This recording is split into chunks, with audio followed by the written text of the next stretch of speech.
Hello everybody, welcome back. Let's go ahead and kick this channel off with the light that I'm using for my profile picture.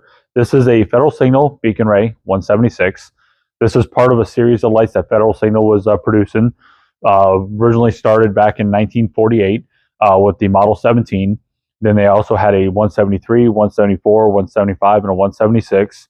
These lights were produced pretty much from 1948 all the way into the early 80s. This one right here is a 176 model right here, which means that it has 4 bulbs, and it's a 360-degree rotation light. Overall, this light is actually in really good condition. I actually just picked this up from a friend of mine not too long ago. He was finally willing to part with it.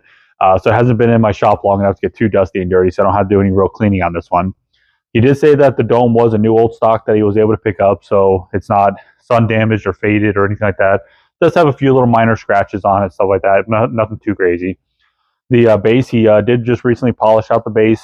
He was able to get some new gaskets for it.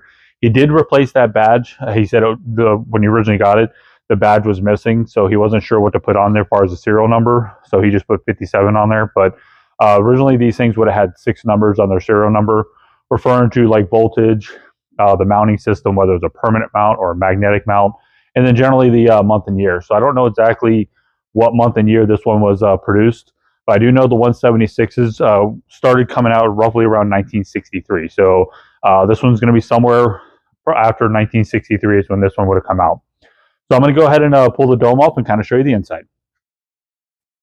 All right, so let's go ahead and pull this off. Now, for anybody that actually has one of these lights, the first thing you're going to notice is how even with the screws being out, the light didn't move. That's because generally on all my Beacon Rays, because they don't have a solid base to them, I build a little platform for them to sit on. So I take a piece of plywood, I cut it the diameter of the base here, and just use either some 1/4 20 bolts or some 1/4 20 all thread, and essentially make myself a platform for it to sit on. So this way it keeps it nice and upright, easy to work on. I'm not fiddling with it, and then I'm not trying to struggle putting it back together. So for anybody that has one of these lights, you know what I'm talking about. For anybody that doesn't have one of these lights, this is actually an add-on piece that I did. Overall, the light's actually in really good condition. As you can see, it's nice and clean. It's pretty original. The only thing that's not original is he had to do some rewiring for it.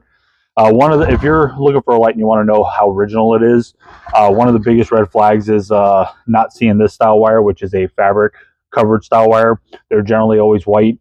If you see anything outside of that, like this right here, it has been rewired for whatever the case may be. It's not a big deal. It does kind of affect the originality of it, but it doesn't affect the performance of the light. Other than that, everything else is in really good condition. The motor runs like it's supposed to. These things always have a little bit of a hum to them. They're not virtually silent, but as they wore out, they would get louder.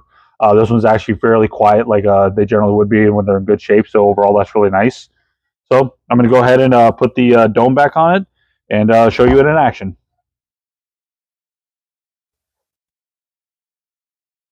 All right, so here we go. Turning and burning. This is my Federal Signal Beacon Ray 176 light, 4-bulb, 360-degree spinner. Overall, I'm actually really happy with this light. I'm glad my buddy was finally willing to part with it. It has a nice place up on my shelf, displayed with the other ones. I do have 4 out of the 5 lights. I'm in the process of trying to track down a 173. Eventually, I will have that, and I'll have the full collection. But overall, like I said, it's a really nice light. I hope you all enjoyed this video. I hope you guys got some good information from it. We'll see you on the next one, and thanks for watching.